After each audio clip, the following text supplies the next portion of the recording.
এক সময়ের কথা, এক দূরদেশের রাজ্যে ছিল এক রাজকন্যা, যার ত্বক ছিল তুষারের মতো সাদা, চুল ছিল কুচকুচে কালো, আর ঠোঁট ছিল টকটকে লাল।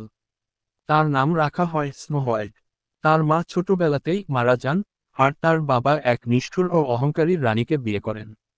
এই সৎমা ছিল অতি সুন্দরী, কিন্তু সে নিজের সৌন্দর্য নিয়ে এতটাই অহংকারী ছিল যে প্রতিদিন তার জাদুর আয়নার কাছে জিজ্ঞাসা করত, এই পৃথিবীতে সবচেয়ে সুন্দরী কে? আয়না প্রতিদিন উত্তর দিত, তুমি, রানী মহারাজ্ঞী। কিন্তু একদিন আয়না জানিয়ে দিল, স্নো হোয়াইট তোমার চেয়েও সুন্দর। এতে রানী ঈর্ষায় জ্বলতে লাগল।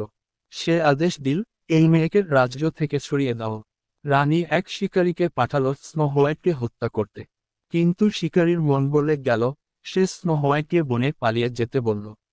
বনে ঘুরতে ঘুরতে স্নো হোয়াইট এক ছোট্ট কুটির দেখতে পেল। সেখানে 7 জন বামন বাস করত।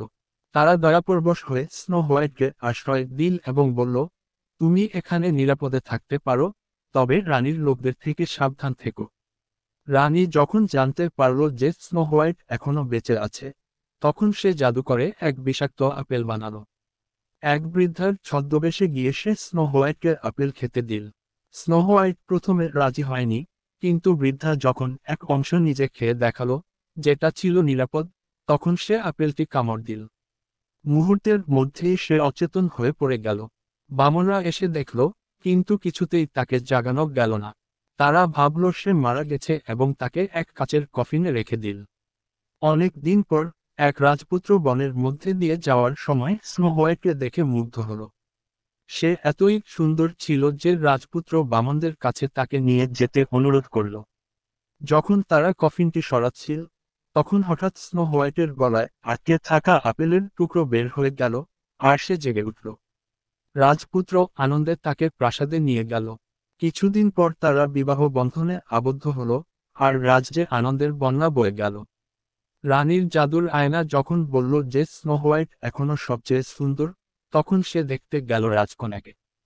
কিন্তু সেখানে পৌঁছে সে দেখে স্নো হোয়াইট জীবিত এবং রাজকুমারের সঙ্গে সুখে আছে। নিজের পরাজয় সহ্য করতে না পেরে রানী ভয় পালিয়ে যায় এবং আর কখনো রাজ্যে ফিরে আসেনি। স্নো হোয়াইট তার রাজ্য ফিরে পেল, রাজপুত্রের সঙ্গেই সুখে শান্তিতে বসবাস করতে লাগলো, আর তার দয়া, সৌন্দর্য ও হৃদয়ের বিশুদ্ধতা তাকে চিরকাল সবার ভালোবাসার কেন্দ্রবিন্দু করে রাখল। এইভাবেই সত্য ও ন্যায়বিচার জয়ী হয়, আর ঈর্ষা ও লোভ পরাজিত হয়।